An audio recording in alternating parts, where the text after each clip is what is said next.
In this video, I'm going to be showing you my magic archer build. This is an evolution of the archer build that I made before, and it does a couple things differently, and I'll explain why here in just a second.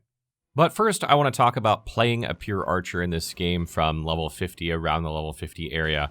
At the beginning of the game, playing an archer takes a little bit to get going, as I mentioned in my other video, and it gets going really well, and then in the middle of the game, it sort of has a lull, and it can be very, very difficult to play. There are a couple of reasons for that. First is that you sort of hit a wall in terms of your upgrade materials. You're going to cap out about plus 10 or plus 11 before you really have to start going to explore different areas of the game past where you are, like level-wise, where you should actually be playing in order to upgrade your bow and then come back and do the content, which I don't feel like is a natural progression of a character. Like, with the builds I've been doing, I've been trying to, for the most part, make it so that a player can naturally go and get the things they need, with a couple of exceptions in cases of specific builds, while they're playing, so that they don't have to spend so much time going to get stuff and kind of like spoiling themselves ahead of time. Additionally, the scaling of bows is absolutely atrocious, meaning that most of the damage is going to come from just upgrading the bow. And at the beginning of the game, this isn't as much of an issue because the game's kind of balanced around the fact that most people are going to get very little damage from scaling. But as the game goes on, most other weapons have much better scaling, so you really can't increase your damage very easily as a bow user. This is sort of compounded by the fact that you don't have infinite access to all the arrows you want at this part of the game. Later in the game, like towards the end game, you're going to be able to buy all the arrows you want with runes, so you don't have to spend any time farming, and these are slightly better versions than crafted in most cases. So at this point of the game, you really are limited to buying kind of cheap arrows or crafting your own arrows, so you have to know where to get these arrows and how to make them and spend time doing that, which you might not want to do. And I'm going to actually go through all that at the end of this video. So if you've been wondering how to make arrows, where to get arrows, I'm going to talk about that a little bit at the end of the video. So things that I've tested with a pure archer build just to try and figure out how much damage I can deal and increase damage as much as possible. A couple things that I've tested. The blue dancer charm does increase your damage the lighter your equipment weight. It's not based on your max equip load. It's just based on how much you have equipped. So you can get about 10 to 12 attack rating if you have like a light armor on and a couple of bows or a couple weapons. It's not a lot, but you can get some damage out of that.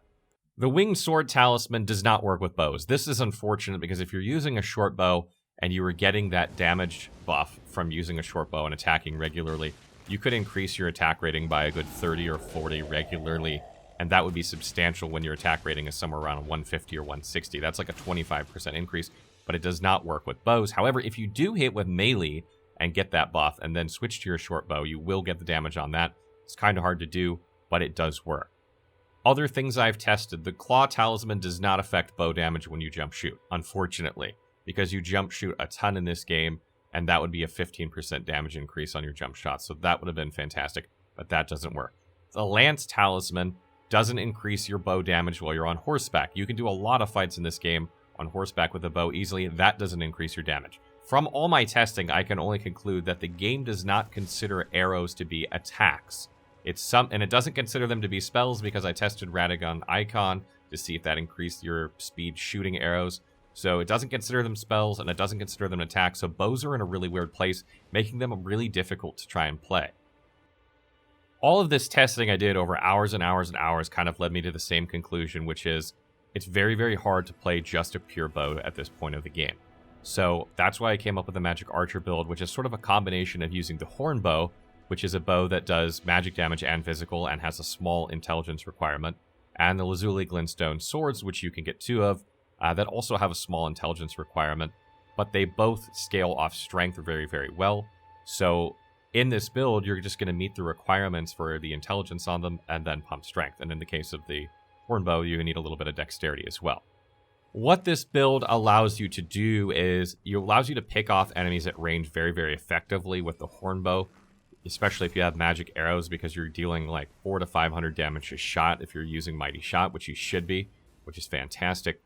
And it allows you a melee option when you need to conserve arrows, so you're not just spending arrows like on every single enemy. I feel like this is just an all-around better. You don't have to use the lazuli glintstone sword. You can use like the carrion straight sword instead. It has a bit higher intelligence requirement, but that is also an option. Additionally, if you want like some big sword instead of dual wield swords, you could use the Troll Knight sword. Again, if you put a little bit more points into intelligence, you'll be able to use that as well. So you couldn't kind of have a combo of Troll Knight sword and horn bow, or Carrion sword and Azuli sword. And like there's a lot of different combos, but it's probably going to be one of those 3 weapons. So the talismans you're going to want for this build are the Arrow Stings Talisman, which increases your arrow damage by about 10%. You can find this in Caelid. You don't have to kill anything. You got kind of a long ride, but if you make the ride down towards Redmane Castle, there's kind of a watchtower there. It's up at the top. You can literally run by all the enemies and grab it. Instant 10% on your arrows, which is fantastic. The Arrow's Reach Talisman is found on a tower above Stormgate, which is like, you know, the gate side ruins there, like right at the beginning where there's like the trolls and enemies. Right up at the top of that, you'll find this. This increases the range of your bow. This is probably the all-around best talisman for a bow user because as your bow shoots past its range, the damage of arrows starts to drop off. So by increasing the range of your bow, you always make sure you're in range, and you can even shoot from further away and still deal more damage than you would if you didn't have it. So it's just really, really strong, and if you're playing any sort of bow build at all, I recommend keeping this on all the time. The last talisman spot is kind of your flex spot where you can put what you want. I'm using the Warrior Jar Shard, which increases your skill damage by about 10%. You have to kill Alexander in order to get this early on in the game, which some people won't want to do. And if you don't kill him and you do his quest line, you'll get a better version of this that does 15% later. So you may want to hold off on doing that. Other talismans that are good here are the Winged Sword Insignia, if you're dual wielding, because that's going to increase your damage every time you do like a lot of attacks for your attack power, and that'll also translate to your bow. If you like back up and switch to a short bow and shoot a few times, you'll still have some of that buff damage while you're firing as well. The other option that's really good besides that one is the Green Turtle Talisman. You use a lot of stamina firing and attacking and rolling and jumping. This build is very, very stamina hungry in that sense, so that's also a very good option if you'd rather use that instead of the Winged Sword Insignia. Beyond that, we don't really use any magic or anything. We're only using the intelligence needed to meet the requirements for the weapons, and then we're prioritizing bow and weapon.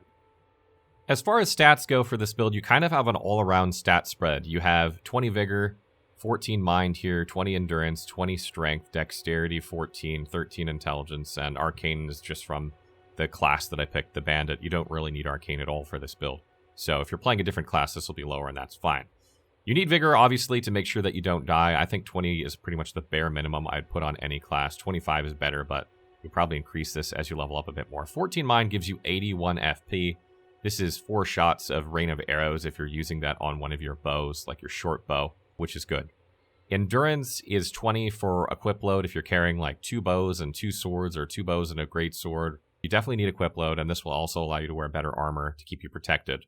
Unless you're going for that Sword Dancer talisman, which you could do, but you'll have to have a very, very low equip load in order to use that.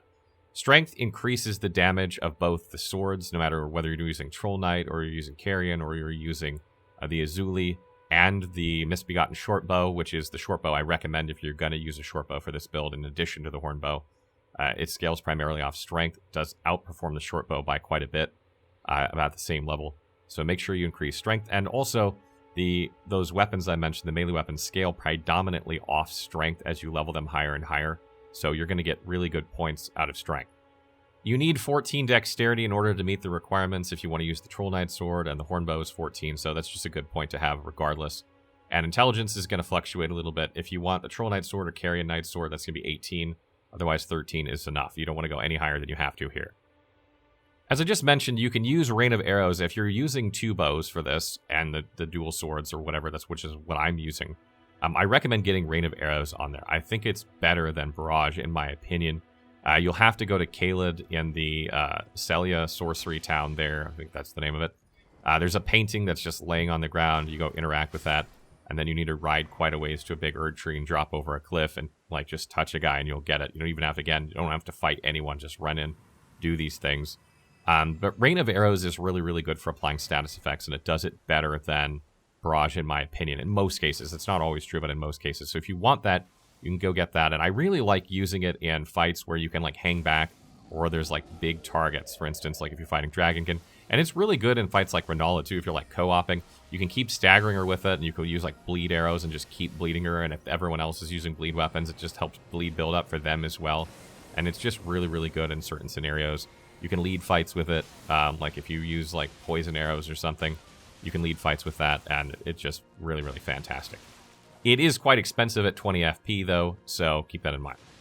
So generally with this build, I mean, I'm using Hornbow to just pick off enemies at range as much as possible, and then using melee as necessary. Like if you get surrounded or ambushed, or if you're in a really aggressive boss fight where it's just not possible to use a Hornbow, you can always switch to the short bow in those fights too, if you prefer, or you can dual wield. Kind of gives you the option to do them. You might as well have them, because they upgrade, like the Azuli ones, for instance, and I believe Carrion and Troll Knight as well, all upgrade with Somber Stones, which is fantastic because the Hornbow and Misbegotten Shortbow both upgrade with Smithing Stones, so that allows you to freely upgrade those things independently and not run out of stuff about this point in the game.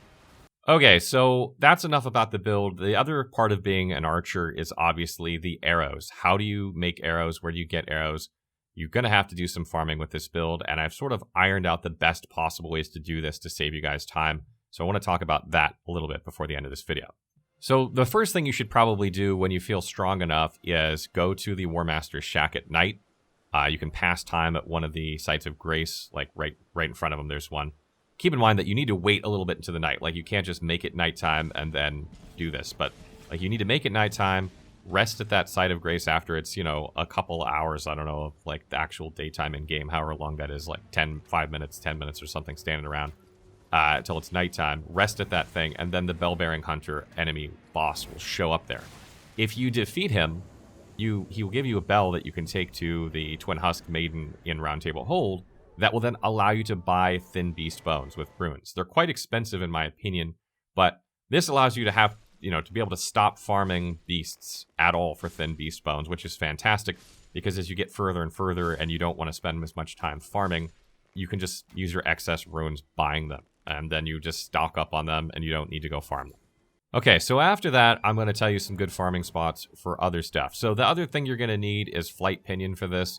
This is how you make your arrows have better range, which again, as range affects the damage as they go further and further away. So you absolutely want these. Probably the two best places I've found for these are like the first site of grace as you come up the lift at the very beginning of the game. Just around there's like 6 birds. You just make like a pass, kill each one, you get a bunch that way, just rest at the site of grace, and then just keep making a pass over and over and over. You can do that. You can get, I don't know, a couple dozen of them in about 10, 20 minutes probably. Keep in mind you only need one of those things to make 10 arrows, so you don't need that many, which is great. Another good spot is down on the beach there, below that area where like all the penguins are. There's probably like 20 penguins. You can just make a run there, respawn at like the cave site of grace, and then run out there and farm them again and again. Either one of these ways works really well, so that's a good way to get those for your arrows. So let's talk about blood arrows first. In order to make blood arrows, you need blood roses. The best two places I've found early on are Fort Height, which is kind of like in southeastern Limgrave. If you've cleared it out, you could just use the site of grace, grab one up the steps, and grab 3 inside, and then respawn and just do this over and over. But if you've made it to Learning of the Lakes, the Church of the Rose is much better. Once you get there, there's like 8 of them. You just grab them all real quick, let the enemies there kill you, respawn at the Stake America, grab 8 more, let the enemies kill you, like really, really fast. You can stock up on like 50 of these. Again, you only need 1 to make 10 arrows in like 5-10 minutes. It's super fast, and that's going to allow you to make as many blood arrows as you need.